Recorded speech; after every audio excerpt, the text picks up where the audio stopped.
Hello, and welcome to the PowerEgg X tutorial. This section shows you how to install PowerEgg X's waterproof case. A waterproof case can protect your drone from water damage. First, insert PowerEgg X in drone mode into the waterproof case.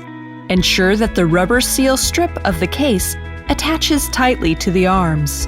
Next, snap the buckles shut to secure the case into place. Unfold arms and landing gears.